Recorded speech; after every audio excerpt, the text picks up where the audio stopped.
possibly save your life? No, it's slash resistant. So a blade will go through the vest, is what you're saying? Yeah, it would. If you're taking a motion like that, it's going to go through. It's not puncturing. Anything further from the association? Nothing further for this witness. Thank you, sir.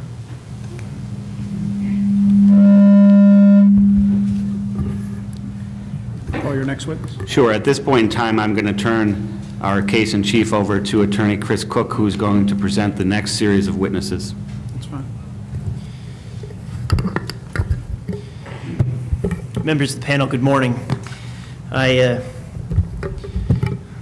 didn't want to make this about me, but when I woke up this morning and my 3-year-old fought me to get dressed, and I knocked all my papers all over the garage getting into the car and had to chase my recycling bin down the street, I thought to myself, this is going to be a bad day.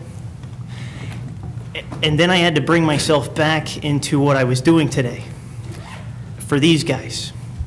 And I want you to consider to yourself, what is a bad day at work? What do you take home with a bad day at work, and how do you remedy a bad day at work? For those of us sitting around here with a shirt and tie, it might just mean that we're grumpy, and we can cure it with a bottle of beer, a stiff drink. A bad day at work for these guys sitting behind me could result in a body bag for themselves. It could result in a free helicopter ride to the nearest trauma unit.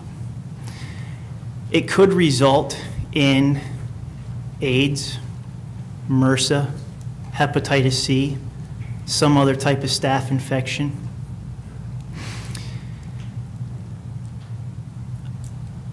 I had an opportunity to listen to some questions, and it's a shame that Mr. D'Angelo is not here today, because he asked Dr. McCarthy, well, if you hit your 26th year or your 30th year, won't you be making more money than your comparables? And I wanted to ask him today to listen to some of these guys' story and ask himself whether or not he would be working to his 26th year or his 30th year after he hears what he'll hear today. And I'm glad, and I'll even point out, Attorney Casala, that our first witness was specifically for you, because you asked specifically, well, aren't normal employees, Commonwealth employees, exposed to these diseases? The answer is no. Sitting behind your computer, you're exposed to carpal tunnel, maybe some sedentary related overuse injuries, a paper cut. You're not exposed. I actually asked about nurses. That's what I asked about. That's okay. You're not exposed like these guys are on a regular basis. With that said, I'd like to draw your attention to the slides.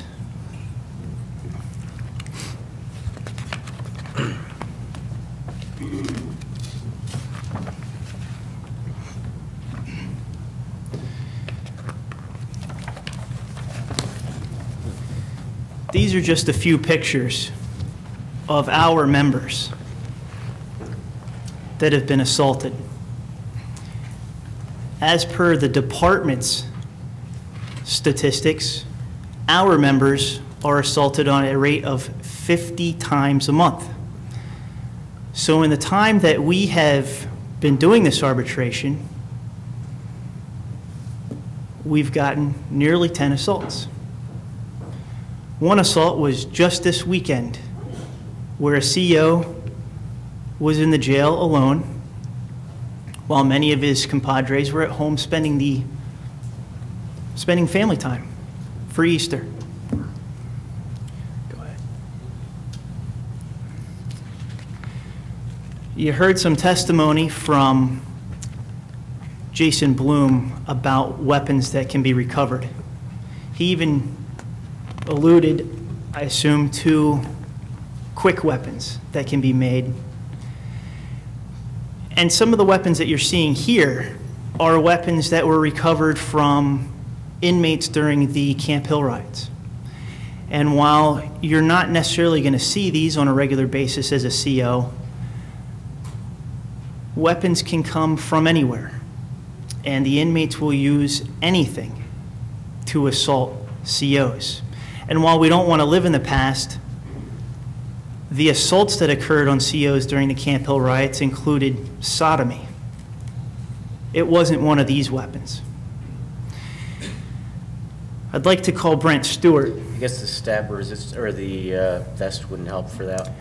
It would not. And I hope your comments haven't caused Arbitrator DeTrue to want to mandate cod pieces. Good morning, sir. Could you state your name for the record? Brett Stewart. Thank you. Brent, what prison do you work for? SCI Rockview. And if you could just keep your voice up just a little bit so the stenographer can hear you and take down what you're saying. When did you start with the DOC? October 2001. And before you were with the DOC, did you serve any time in the military? Yes, sir. How long? I was in the U.S. Marines for 9 years. And did you, for lack of a better question, see any action? Yes, sir. And where did you serve? Operation Desert Shield, Desert Storm. I want to draw your attention to these weapons on this slide. You don't deal with large weapons like that, do you? Not on a daily basis. You were assaulted on 2 different occasions, correct? Yes, sir. Can you tell the panel what you were assaulted with on the first occasion? Feces and urine. What were you assaulted with on the second occasion? Inmates' fingernails.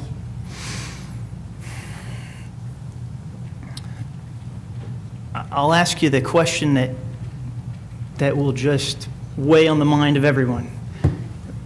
What did this thing do for you in those 2 instances? Absolutely nothing. I want to talk about that first assault with you. Back in around December of 2005, 2006, you were at Rockview in what capacity? As a CO1. And on the day that you were assaulted with feces and urine, what job duties did you have that day? In a building housing unit, I was the front door officer. What do you do as a front door officer? You check inmates coming in and out of the housing unit, making sure that if they're leaving the housing unit, you have a call out, make sure they're the ones, if they're leaving, they're supposed to be leaving right passes for those that need passes to where they're going. And do you do anything for the inmates coming back onto the housing unit? Yes, we do random pass searches, actually going, whether they're coming on the housing unit or leaving the housing unit. On that particular day, did you have any inmates that you dealt with that aroused your suspicion? Yes, there were several inmates that, there's certain pens that inmates aren't allowed to have, certain type of ink pens, and during the pass searches, there was several of them that I took the ink pens that they're not permitted to have. And we'll find out from another witness why we don't give inmates pens, but what happened when you took these pens away? Obviously, they give you a lot of gruff. Over a pen? Over it, yes. You laugh. What kind of things do inmates give you gruff about? Something simple as if inmate has too much soap in their cell, too much state-issued soap, they'll get upset about it. If they have too much toilet paper, you take it, excessive toilet, they get attitude. Did anything happen right at that time? Immediately right there, other than just inmates running their mouth, no. Okay, so they got mouthy, they continued on. Can you tell the panel here how your station is set up? Specifically, there's something overhead for you?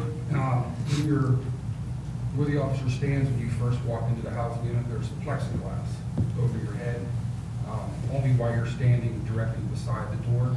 Once you walk away from that door, you're exposed to 5 tiers. Why is the plexiglass over your head? Is getting things dropped on your head or things thrown on top of you.